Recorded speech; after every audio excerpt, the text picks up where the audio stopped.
kan sering tuh ustazah ya kan kita itu mendapati ya tuduhan gitu ya bahwa Islam itu diskriminatif terhadap perempuan gitu ya. Bagaimana sih sebenarnya kedudukan laki-laki dan perempuan itu di dalam hukum Islam? Kemudian juga diberi potensi kecenderungan ya untuk mempertahankan dirinya, kemudian menghamba kepada Robnya gitu ya, kemudian juga untuk melanjutkan keturunan.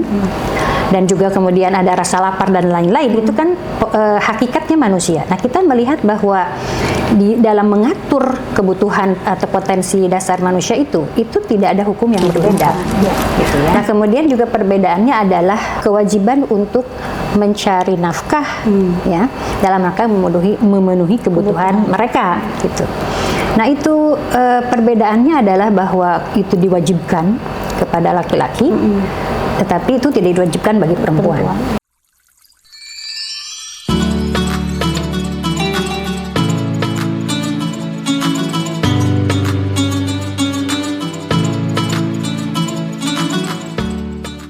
Assalamualaikum warahmatullahi wabarakatuh. Sahabat muslimah, bagaimana kabarnya? Mudah-mudahan sahabat muslimah dimanapun berada senantiasa dalam keadaan sehat ya. Alhamdulillah bertemu kembali kita di dalam program Mafahim Islam, di mana kita akan membahas pandangan Islam terkait dengan kehidupan, khususnya kita sebagai seorang muslimah. Pada episode-episode sebelumnya, kita telah membahas tentang bagaimana peran perempuan, kemudian juga bagaimana relasi perempuan dan laki-laki dalam kacamata Islam, yang sebenarnya adalah template-nya itu terpisah ya, namun ada hal-hal yang memang diperbolehkan oleh syara, ya dibenarkan oleh syara bagi laki-laki dan perempuan itu untuk saling berinteraksi. Nah, pada episode hari ini dan juga beberapa episode ke depan kita akan membahas bagaimana kedudukan perempuan dan laki-laki di mata Islam dalam pandangan hukum Islam. Nah, untuk itu telah hadir bersama kita ya narasumber kita Ustazah Ratu Erma yang akan membahas dan juga memperbincangkan tentang hal tersebut. Ya, sebelumnya mari kita sapa terlebih dahulu beliau. Assalamualaikum warahmatullahi wabarakatuh Ustazah. Waalaikumsalam warahmatullahi wabarakatuh. Bagaimana kabarnya Ustazah hari ini? Alhamdulillah biiznillah khair. Insyaallah baik. Ya. Alhamdulillah, semoga Ustazah senantiasa sehat dan diberkahi oleh Allah. Amin, ya. Amin ya rabbal alamin. Nah, baik sahabat muslimah, terkait dengan kedudukan laki-laki di dalam Islam ya. Kan sering tuh ustazah ya kan kita itu mendapati ya tuduhan gitu ya bahwa Islam itu diskriminatif terhadap perempuan gitu ya. Bagaimana sih sebenarnya kedudukan laki-laki dan perempuan itu di dalam hukum Islam ustazah? Silakan. Bismillahirrahmanirrahim. Alhamdulillahirabbil alamin wassalatu wassalamu ala Rasulillah washabati ajmain amma ba'du. Sahabat muslimah rahimakumullah. Jadi kita harus memahami hukum asal ya dari syariah. Hukum syara itu sesungguhnya Allah menunjukkannya itu bagi manusia secara umum. Ya, untuk mengatur kehidupan mereka selama di dalam kehidupan dunia ini. Ya. Nah, dan kita juga mengetahui ya banyak sekali nas dalam Al-Qur'an yang menyatakan bahwa a'udzubillahi minasyaitonirrajim ya ayuhan nas inna khalaqnakum min dzakarin wa untha ya. Kemudian waja'alnakum syu'uban wa qabaila lita'arafu. Ya, jadi yang diseru itu adalah wahai manusia, kalian itu terdiri dari zakar wa untha. Ya, jadi di dalam pengertian nas di situ maka tidak ada perbedaan tuh antara laki-laki dan perempuan dari sisi manusianya. Nah, secara faktanya memang juga kita melihat bahwa laki-laki dan perempuan itu diberi potensi kehidupan, ya, diberi perangkat panca indera, otak dan lain-lain. Mereka digunakan untuk berpikir ya bagaimana menjalani kehidupan. Kemudian juga diberi potensi kecenderungan ya untuk mempertahankan dirinya, kemudian menghamba kepada Robnya gitu ya. Kemudian juga untuk melanjutkan keturunan dan juga kemudian ada rasa lapar dan lain-lain, itu kan hakikatnya manusia. Nah, kita melihat bahwa di dalam mengatur kebutuhan atau potensi dasar manusia itu tidak ada hukum yang berbeda, gitu ya. Nah, maka kan kita mendapati hadis Rasulullah SAW bahwa bunyal Islamu ala khamsin, ya, syahadah alla ilaha illallah Muhammadar Rasulullah, wa iqamis shalah, wa itaiz zakah, hajjil bait, ya, wa shaumi Ramadan. Itu kita tidak melihat perbedaan, semuanya diminta untuk bersyahadah, ya, kemudian melakukan sholat, saum, dan lain-lain, ya. Pun begitu di dalam tuntutan rukun iman, mengimani Allah, mengimani Rasul, mengimani hari akhir, qada, kitabullah, dan lain-lain, itu tidak ada perbedaan di sisi itu. Nah, itu hukum asalnya. Nah, maka kan kita juga tidak melihat bahwa ada perbedaan pemenuhan kebutuhan makan, misalkan. Laki-laki harus 1 piring, perempuan setengahnya, misalkan, kan tidak ada begitu, ya.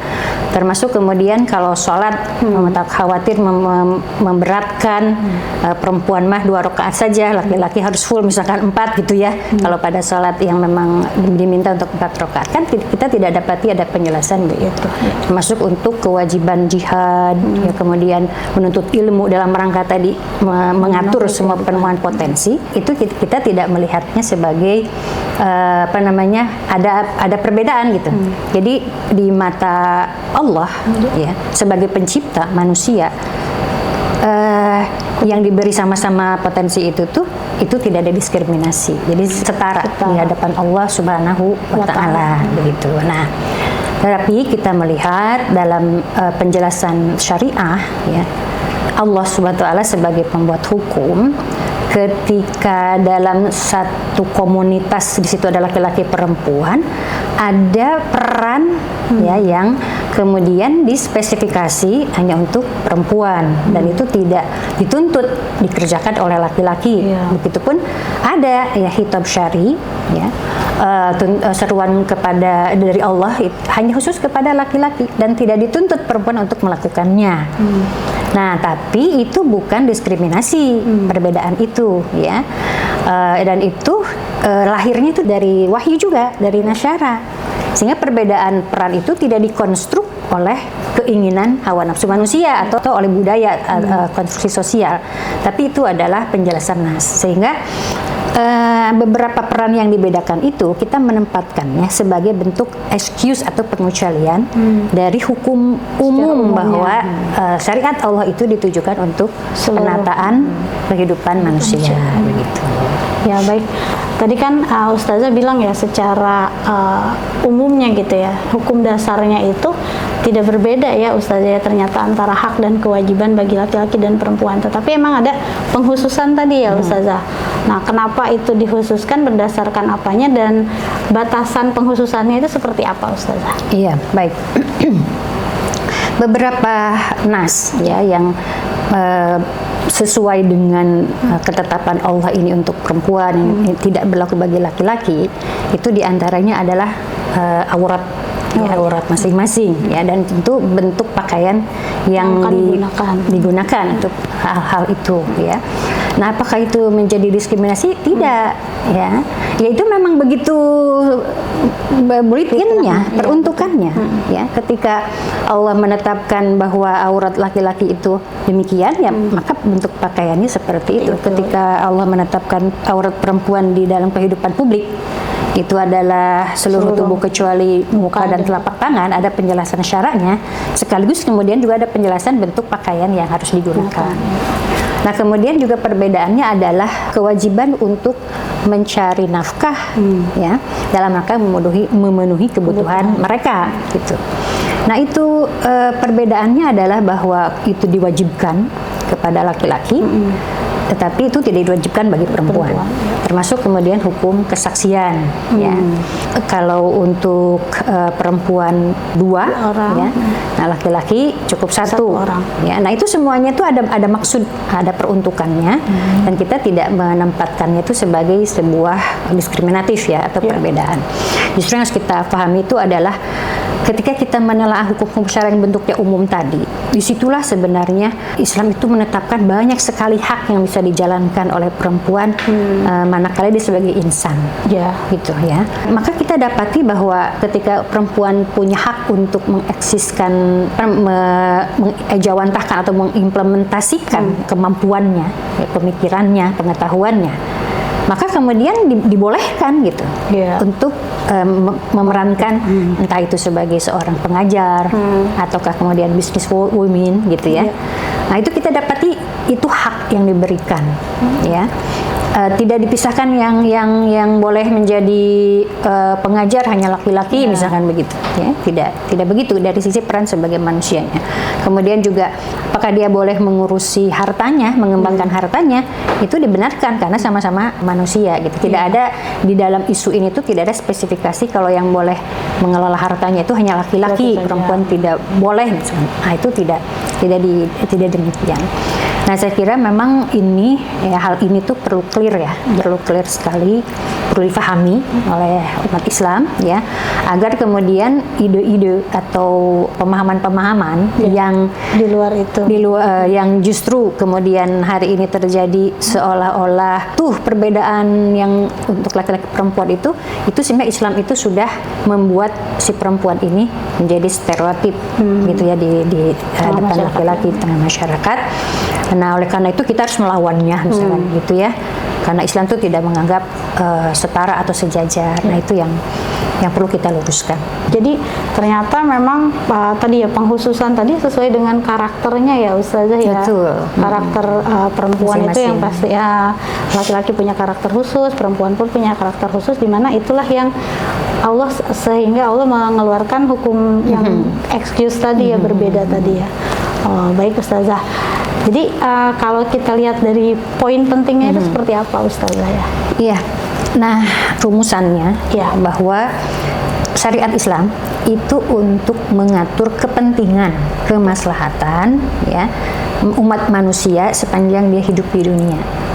Nah, itu pasti sesuai dengan fitrahnya. Ya, gitu ya.